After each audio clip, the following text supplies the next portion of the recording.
الطريق زي ما انتم شايفين روعة، جميل جدا جدا. انا حاسس بالفرق لان القديم يعني لا لا لا لا، ما فيش وجه مقارنة تماما.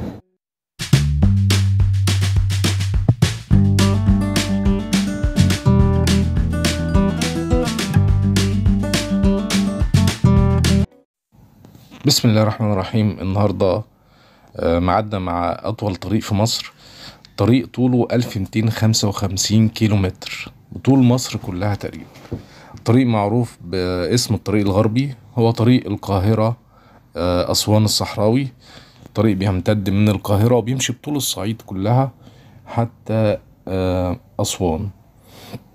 جينا نشوف حتى طوله، معلش نمسح دي الأول كده.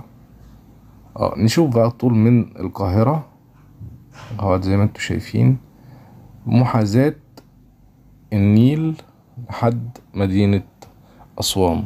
طريق طويل جدا جدا، ما يغركمش طبعا ان الرسم على الخريطة مقياس رسمها كبير جدا. طريق اتطور او شغالين فيه تطوير بشكل كبير قوي قوي. انا من حظي يعني ان انا مشيت عليه بعد التطوير من القاهرة للمنيا، وحسيت بفرق كبير جدا.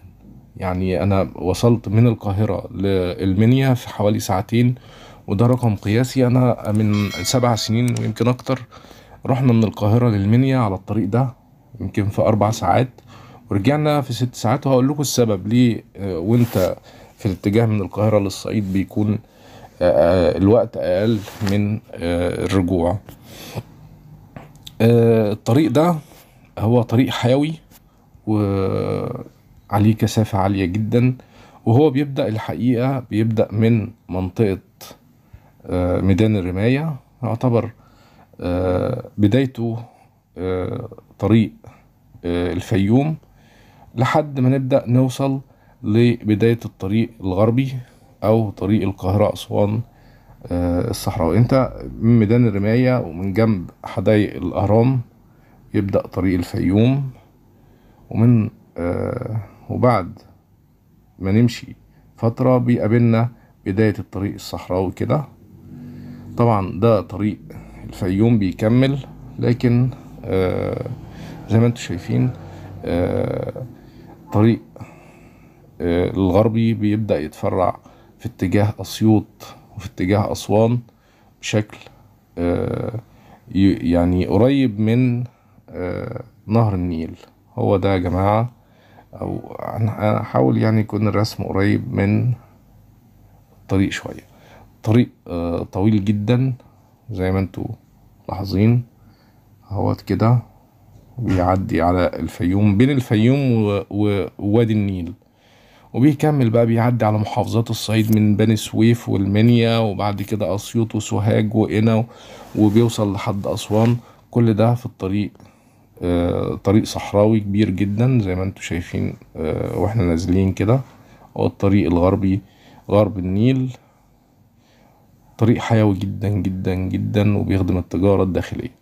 ليه بقى انت بتاخد المسافة دي في وقت اقل وانت متجه من القاهرة الى الصعيد؟ هي قصة ان الطريق ده في فترة من الفترات قبل ما يتطور يعني كان معظم او مش كان، لحد دلوقتي العربيات او عربيات النقل اللي بتجيب بضاعة هي بتتجه من القاهرة لأسوان او للصعيد، محافظات الصعيد كلها فاضية، فبيكون الطريق كويس شوية وانت رايح. ده اللي حصل معانا من 7 سنين اهو الطريق اهوت يا جماعة. ده اللي حصل معانا. بتلاقي دايما الطريق اللي في الاتجاه الصعيد بتلاقيه احسن.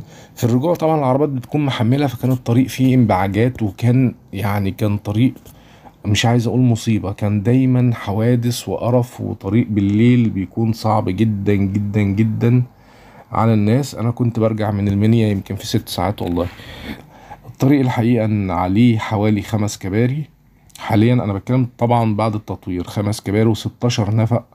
وتم تطوير المسافة من القاهرة للمنيا وخلصت تماما بطول حوالي 230 كيلومتر. شغالين دلوقتي في حوالي 400 كيلومتر، وهتشوفوا معايا في بقية الفيديو في النص التاني من الفيديو على الطبيعة الطريق عامل ازاي بعد التطوير. انا دلوقتي يا جماعة في اتجاهي من المنيا الى القاهرة. لو لاحظنا الطريق اللي انا ماشي فيه ده المخصص للملاكي، اتجاه الرجوع مخصص للملاكي والميكروباص والاتوبيسات، وعلى يميني في طريق الخدمة اللي في اتجاه القاهرة. في الجنب التاني 3 حارات برضو في اتجاه من القاهرة بقى لاتجاه الصعيد. الطريق زي ما انتم شايفين روعة، جميل جدا جدا. انا حاسس بالفرق لان القديم يعني لا ما فيش وجه مقارنة تماما. الحقيقة ان طريق الخدمة ليه قصة برضو، لان اللي على يميني ده اللي جاي في الاتجاه من اسيوط وسوهاج ومن الصعيد عموما في اتجاه القاهرة.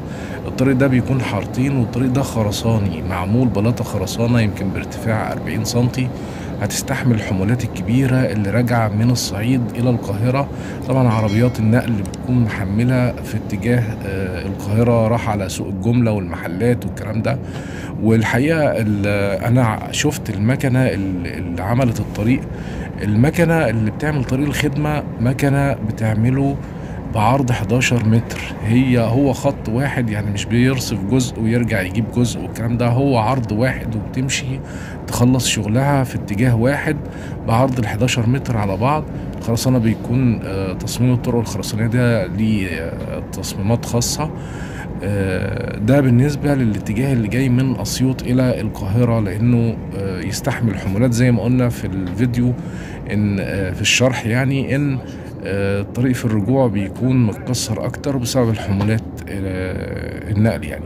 في الجنب التاني طريق الخدمة بيكون 3 حارات للنقل، وهو طريق أسفلتي ويستحمل الحمولات الخفيفة. العربات اللي راجعة من القاهرة إلى الصعيد أو اللي طالعة من القاهرة إلى الصعيد بتكون فاضية. لو لاحظنا حتى كل عربات النقل اللي شايفينها في الجنب التاني هتلاقوها فاضية. كل اللي هيبقى ماشي على يميني هتلاقيه محمل حمولات تقيلة جدا. طريق بقى جميل جدا، إشارات وإرشادات، يعني لوحات إرشادية زي ما انتم شايفين.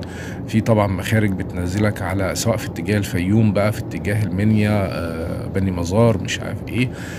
على اليمين كده في برضو مزارع جديدة كتير جدا، صوبات بتعمل صوبات. انا ما اعرفش المشروع ده اسمه ايه، بس انا مشيت يعني مسافة يمكن والله يمكن اكتر من 20 كيلومتر في صوبات بتتعمل لزراعة الصحراء في الجزء ده.